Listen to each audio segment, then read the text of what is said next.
I'm almost safe saying SEO is dead for informational queries, especially if you're kind of a standalone blog. Like it's really these AI overviews have taken so much. It's dead in the sense that the ROI and the numbers just don't make sense like they used to. You have to spend way more effort to get less traffic. Welcome to the My Wife Quit Her Job podcast. Today, I'm thrilled to have Jeff Oxford back on the show. Now, Jeff runs an SEO agency called 180marketing.com, where he teaches others how to get their sites ranked in search. And he recently spoke at my annual e-commerce conference, the Seller Summit. Now, we all know that the traditional search with those 10 blue links has been getting disrupted by AI this year. So, in this episode, Jeff and I are going to talk about how SEO has evolved and the steps you need to take to improve the visibility of your business in the age of AI and chat-based interfaces. And with that, welcome to the show, Jeff. How you doing, man? Steve, always a pleasure. Thanks again for having me. So I really loved your talk at Seller Summit. I was actually there live, and I wanted to go into more depth since I actually got a chance to rewatch your presentation again last night. So let's start with, for the listeners here who obviously didn't get the opportunity to listen to you talk live, what is the current state of search and traditional SEO? It's a good question, and what I'd say right now, there's two ways of looking at it. We can take a snapshot of where things are right now, and then we can look directionally of where things are going. Let's do both. So first, where are things right now? Google is still the 800-pound gorilla. Google search, the 10 blue links on page one. This is still where Google's market share really hasn't been disrupted. I'd say Chatgpt might be taking like 1 to 2% market share from just like your typical search queries. So at this point in time, right now, June 2025, Google is still killing it. We've looked at analytics accounts for multiple e-commerce sites. Organic search is still the number one driver by a lot. Referrals from AI is just it's growing, but it's minuscule. So first part of it, yes, we're seeing some progress, but right now SEO, Google search is still, the king. Now, directionally, where are things going? So we're seeing some interesting things now where there's a lot more referral traffic from ChatGPT from ever before. We're seeing more people use ChatGPT than they ever have before. So while yes, there's still a lot of value in SEO, the question is, what will it look like in 3 years, 5 years, or 10 years from now? I actually just saw this article on TechCrunch. I don't know if you saw it, but it said that the Google search AI features are killing traffic to publishers by 36%. Yep. So if Google still is as powerful as it is right this second that we're recording, it doesn't seem like that traffic is getting to publishers as much. Yeah, not a good time to be a blogger or publisher. AI overviews are just eating a lot of those informational queries. And just to kind of back up for a second, in the world of SEO, we have different types of keywords people use. If I search how to start a dropshipping site, that's an informational keyword. I'm looking to learn something, I'm looking for information. If I search buy linen handkerchiefs, that's a transactional search. That means I'm looking to purchase something. So these informational queries that used to, you could have a blog, you could have AdSense on it, you could have affiliates. That kind of got killed. I saw a similar study from Hrefs where they looked at whenever there's an AI overview on the page, the traffic from that page was down 34%. So it's very in line with the 36% that you quoted. So SEO, I'm almost safe saying SEO is dead for informational queries, especially if you're kind of a standalone blog. Like it's really these AI overviews have taken so much. It's dead in the sense that the ROI and the numbers just don't make sense like they used to. You have to spend way more effort to get less traffic. However, I would imagine most people listening to this are probably in the e-commerce space. Right. And that has not been touched. In fact, Hrefs, which is this big SEO tool provider, they did a study of I think it was like a million different keywords, and what they found is these AI overviews. They 99% of the keywords that trigger AI overviews are informational keywords. So if I search again, if I search, how to maintain linen napkins, like yes, there's going to be an AI overview. But if I search buy linen napkins, there most likely will not be an AI overview. So luckily in the e-commerce space, we're safe from those AI overviews, at least for now. I mean, this stuff is changing month by month, so I could be eating my words in a few months.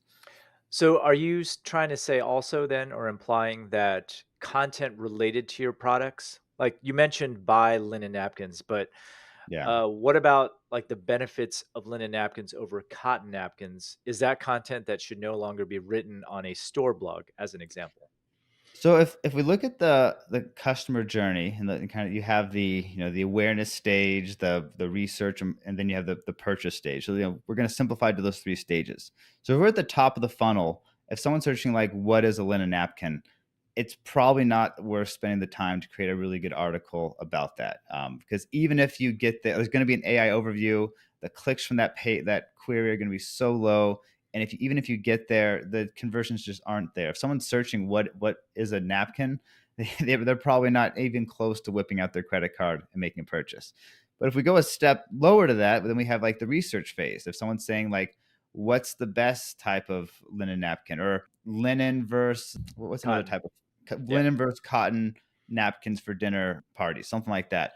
Now you can tell by the query that they're looking to make a purchase. They just have to do a little bit more research first. So I'd say those are probably still worth going for, just because the conversion potential is there, where you can actually get some revenue from it. But even a lot of those, they're still going to be like, I'd say it's not as frequent, but you still see AI overviews in some of those. So again, it's one of those things. You could spend all this time making a great article, optimizing it. You could rank number one, but if nobody's clicking on it because of an AI overview, then you're kind of screwed. I guess what I'm leading towards is, will AI, because it sees that type of content on a certain page, be more likely to show your products in AI search? So you're talking like if someone types in Chat GPT, how will that Correct. content?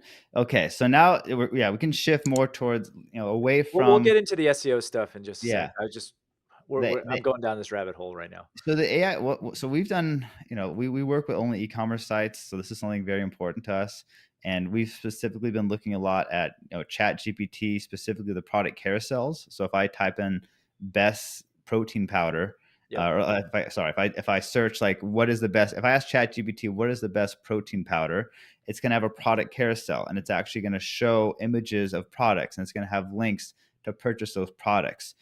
So that's like what I'm really focused on. What I'm seeing is ChatGPT is often citing sources, and it's pulling in like product reviews. Like I have one client that sells indoor fireplaces, and they wrote an article of top 5 indoor fireplaces. And that art when I went to ChatGPT and I said, what are the best indoor fireplaces? It pulled up my client as a source. It looked at that product roundup, that buyer's guide, and those products had influence on the final output. So it's interesting. This is the first time really talking about creating content, not necessarily for driving traffic in Google, but creating content for large language models to see it influence the Chat GPT outputs and get more people to your products that way. So does that imply that we should start making reviews of our own stuff? I, I've been asking myself this exact question this past week. I think anyone that wants to have more exposure from ChatGPT, there's two types of pages you should always have. One is so we'll stick with like protein powder. If you had I would highly recommend having a best protein powders page, but I'd also recommend getting specific. So like the way people use ChatGPT, it's very specific. Like, what's the best protein powder for a beginner male age 37, Yeah. something Yeah. like that.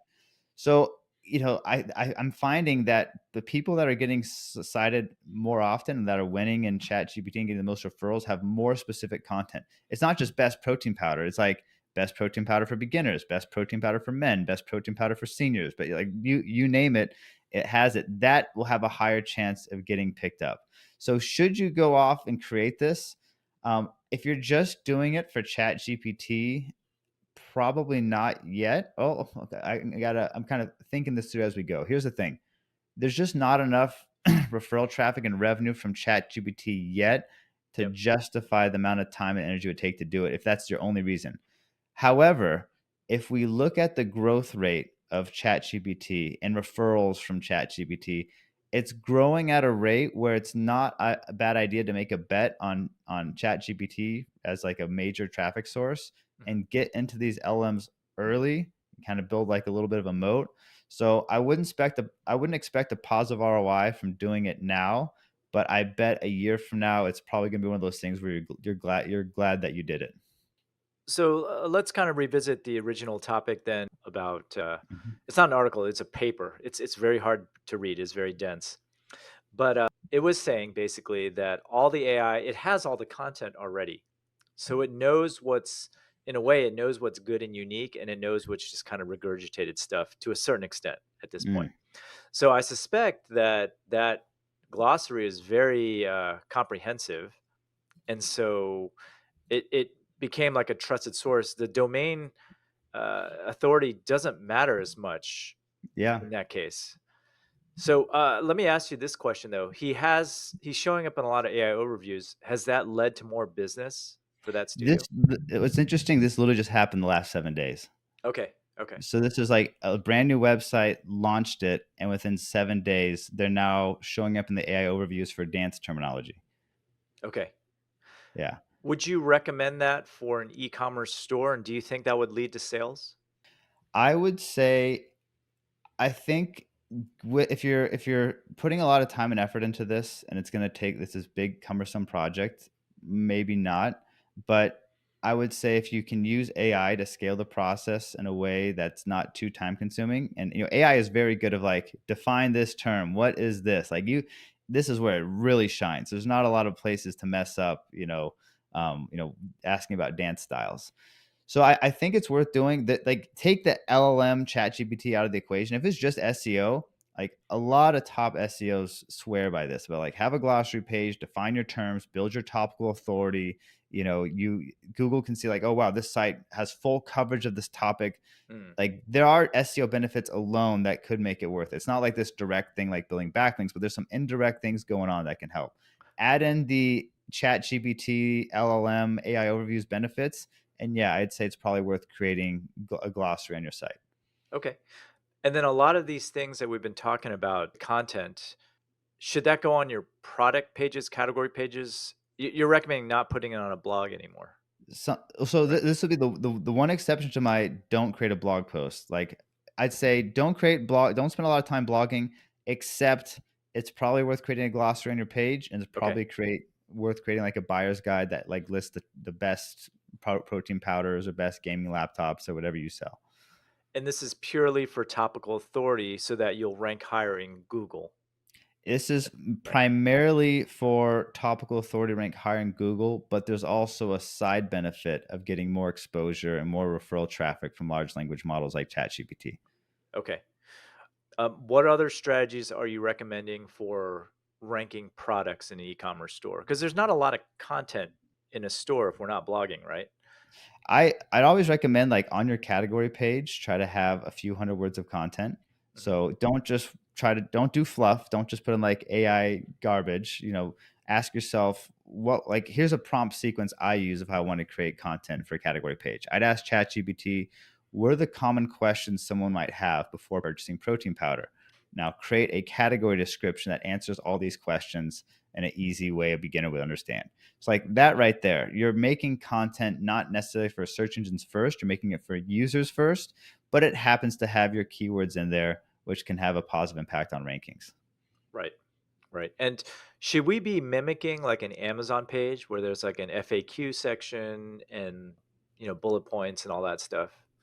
I'd say do what's best for users, which usually means having an FAQ section. I think a Okay. lot of users will find that helpful. I mean, Amazon tests everything. So my theory is if you're seeing something on an Amazon page, there's probably a reason why they're doing it. So if they have FAQs, there's a chance people you have the conversion benefits where maybe your copy or your images didn't answer a question. Having additional content in there might be able to save someone who would have exited out and found another product. But also from the SEO side, I think it provides a really good experience. It makes your category descriptions more thorough. So yeah, there's definitely some benefits for having an FAQ section. Do you recommend putting it above the products or below the products? So, yeah, I get asked this a lot. On category pages and collection pages, I'd say have, 2 or 3 lines of the category description shown with a read more link, and then have that expand to show the entire category description. That way you're not having this big ugly block of text pushing down your products. But if someone maybe they want to read a little bit more before they purchase something or click on something, they'll have that information there. So it's kind of a good hybrid between UI, UX, and also what's best for SEO. Okay. All right. So let's move into some other topics that have been on my mind. We all know that getting backlinks is a strong ranking factor. Moving forward, when you see AI come into play, and maybe where Google's going, where do you see backlink generation? I think the foundational approach of reaching out to other websites, building relationships will be the same. The difference is the focus will shift. It's going to be less on have a link to my site and more of make sure my site is mentioned. So it's less about is the text hyperlinked versus is the text even there in the first place? And what's the sentiment around when my brand is mentioned? Is it positive? Is it negative? What are the words that that happen before or after my brand is mentioned? Is it talking about products? Is it talking about a lawsuit? I think that that context is going to be a lot more important. And I think it's going to be a little more targeted. So right now with SEO, if you do link building, you just want to find, like, let's say I sell furniture. Well, I'll probably want to find some interior design blogs that I can write a guest post on or can review my furniture to get backlinks from them. If I'm doing this type of outreach for ChatGPT and large language models, what I'm going to do is I'm going to go into ChatGPT. I'm going to type in what's the best protein powder for beginners. I'm going to see what are the sources that ChatGPT is citing. Very good chance there's going to be some product reviews and product roundups. And I'm going to reach out. What I want to do then is reach out to all those sources that are applicable and pitch my products to them. So it's a lot more targeted. I'm not just finding any type of fitness blog or weightlifting blog. I'm finding the ones that I see ChatGPT citing, and that will if I can get my products included in those roundups, that will have a big impact on my product showing up in ChatGPT and how high it shows up in ChatGPT. So does that apply to Google, like the old school Google search now, even if you I don't get a backlink? Yeah, if you I mean, if you find if we stick with protein powder and let's say you find some fitness blogs and some weightlifting blogs and they link to you, yeah, those links are going to have a huge impact on your ranking. So if you get, relevant site linking back to you is always going to have a strong impact. I kind of wish it wasn't as powerful as it was in 2025. You could have the best content, you could have a really well optimized site with a good user experience, but the sad part is if you don't have enough backlinks, you're just not going to rank as well as your competitors at the end of the day. So it's an unfortunate truth about where Google is now. And there was actually a study that Hrefs did recently that kind of confirmed it. I think they found that backlinks to a page is still one of the top highest correlated ranking factors. Wow. Okay. So Google isn't just crawling the source page and looking for the mention, it's still looking for a backlink, and it's important. If you're looking at those 10 blue links on page one, you need backlinks. And one interesting way I like looking at it is if we stick with, like, if I want to rank for a protein powder, there are thousands of protein powder brands out there. Yep. So, all those great ranking factors you hear about, like, you know, time on site, bounce rate, are people staying on your site, or are they hitting the back button to click on a competitor? That only applies to the sites ranking on page one. So your UI UX does not even it's not even taken into consideration until you get to page one. So you need backlinks to get you into the competition for page one, and then your awesome prices and great product and UI UX can help get you even higher. Are you seeing that's the case for getting mentioned in AI? For Gemini, let's say? I don't use Gemini, so I Yeah, yeah. you're talking about like AI getting AI mentioned. mode, either in the AI mode or the overview if it shows up. I've found less correlation with backlinks for AI overviews in ChatGPT, surprisingly. um, Okay.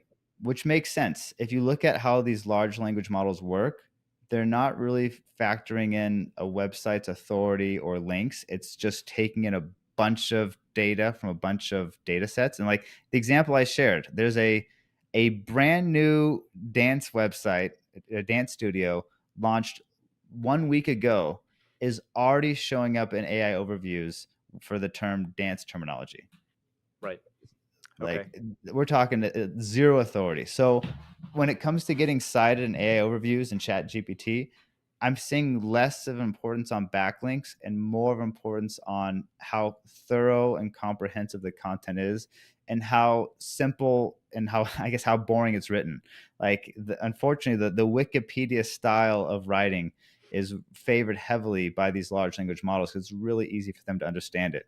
If you just say this is this and this is related to that, that matter of fact style of writing makes it way more likely that your content's going to get cited by these large language models.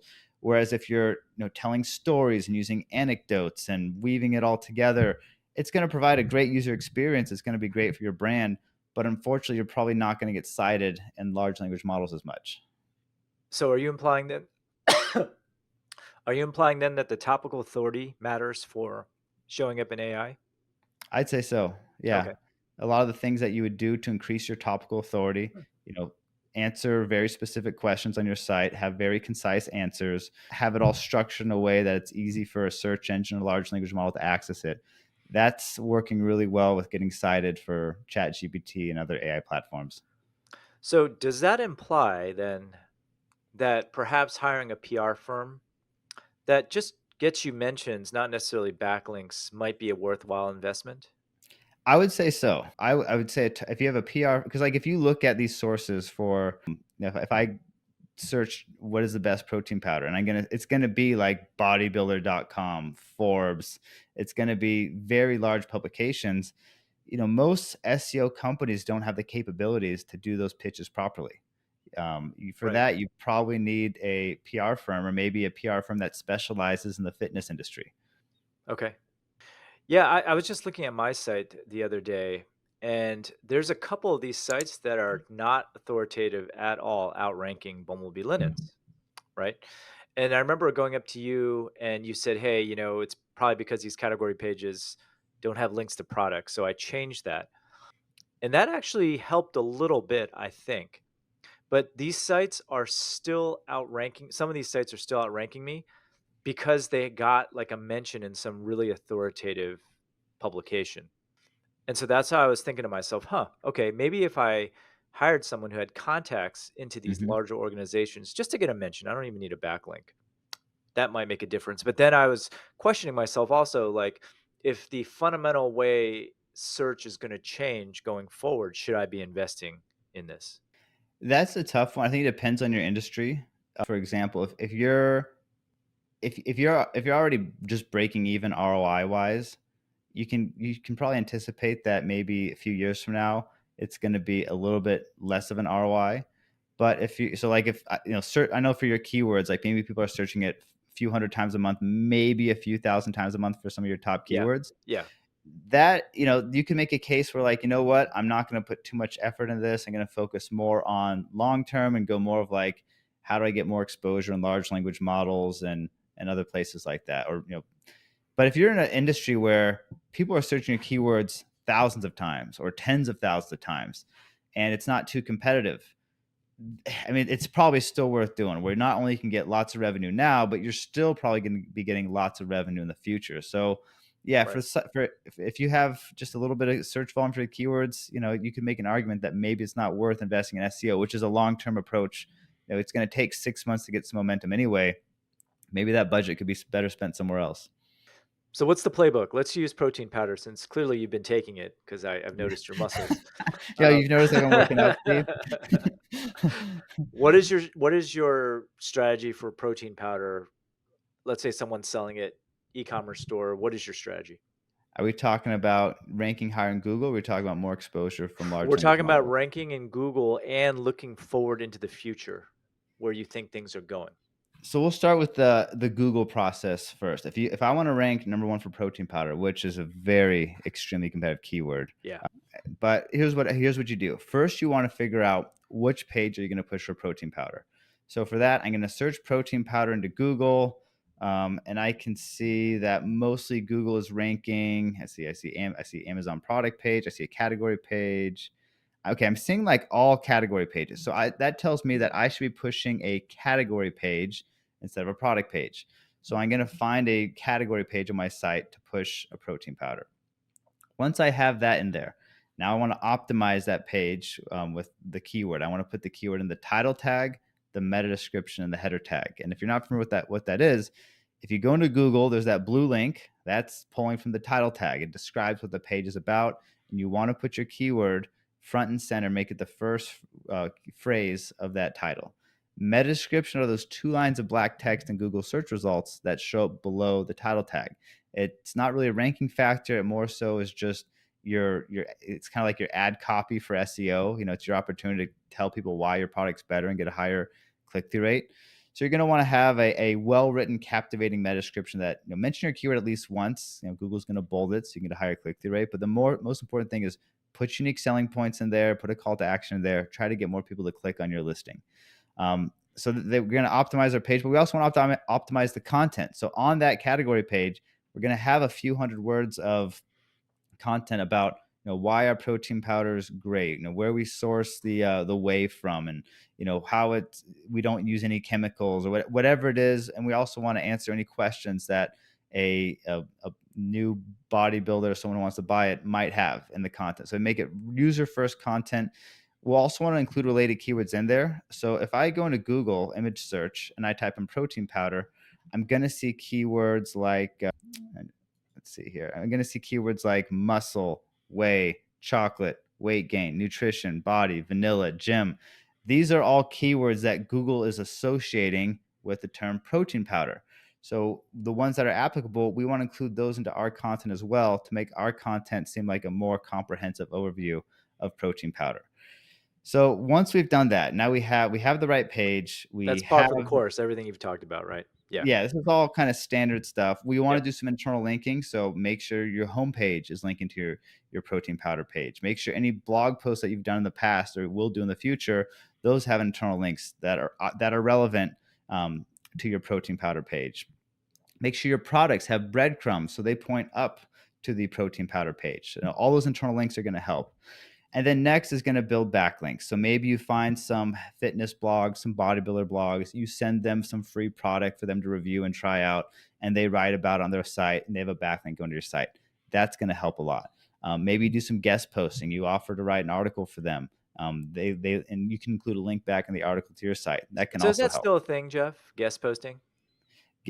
Steve, I wish it wasn't, but unfortunately, even in 2025, we Interesting. see really good. Like, okay, I will tell you my theory about why people are pessimistic about guest posting.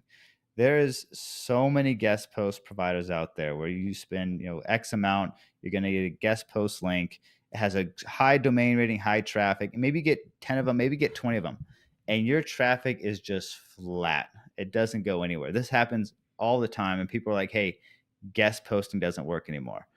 Well, I've looked at a lot of these sites that people, whenever I see it, I look under the hood to see, okay, well, let's see these sites that the guest posts are on.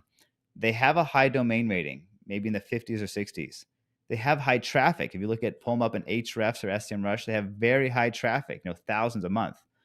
But if you look at what keywords and pages are driving traffic, they're artificially inflating their traffic. They can spam certain queries to make it look like they're getting searched thousands of times to Ahrefs, but really they're not getting searched at all. So a lot of these sites that you think you're getting a guest post from that are a really good site, it's like, oh, it's got great domain rating, it's an authoritative site, it's got great traffic, Google must love it.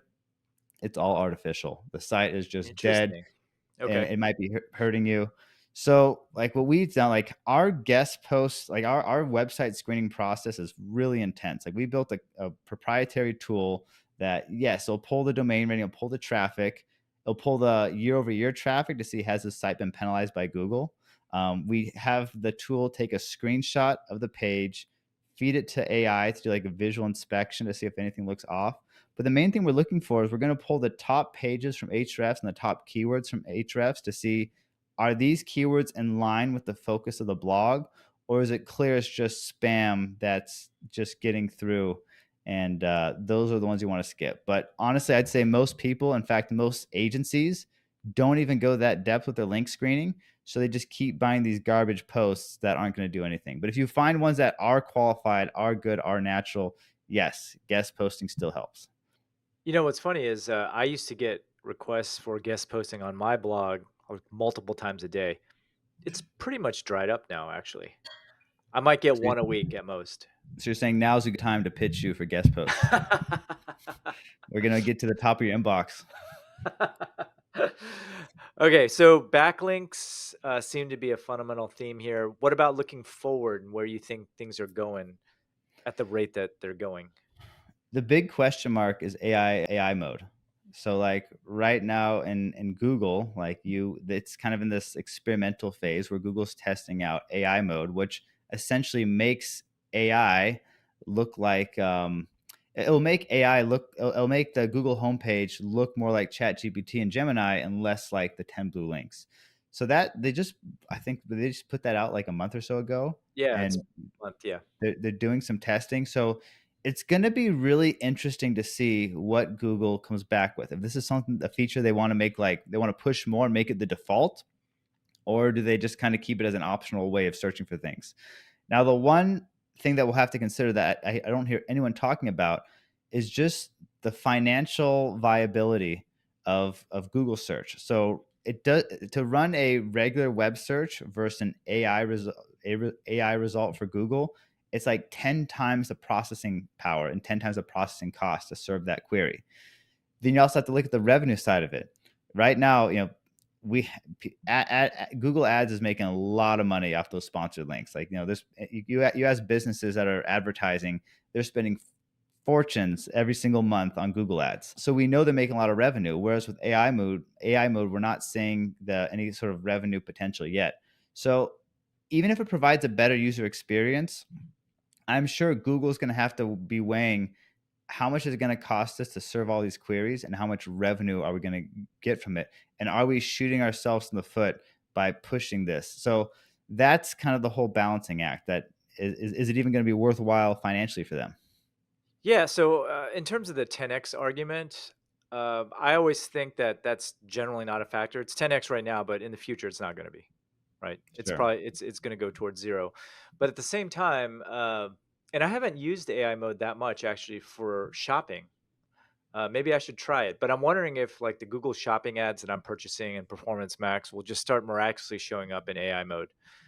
I'm sure they're going to find a way. I mean, this is their, I think, like 50% of the Mhm. revenue comes from ads. Yeah, um it's like so 56% or something like they're that. like, there's no ads right now in AI mode, but you would think they would need something if they're going to make AI mode the default. All right, so we've already talked about like kind of like the fundamentals of ranking in SEO today. What would you do to the site to kind of future proof it? So backlinks is one thing. We already kind of talked Yeah. about PR agencies and whatnot. What are you advising your clients? If you want to future proof, UI UX is having a bigger role than it has before. Google's looking heavily on, are people clicking on your site and staying there? Are they hitting the back button going somewhere else? So like, in the SEO world, people don't talk about UI UX as much as they should, but I think it's very important. It makes sure you have a good user experience. I'd say also just brand building. We're seeing having more and more of effect in the SEO world, but there's also a lot of overlap between brand building and exposure on large language models. So a lot of SEOs see correlation where the sites that get more branded search, where like if I'm searching for starting a drop shipping site and I'm typing my wife quit, what is drop shipping?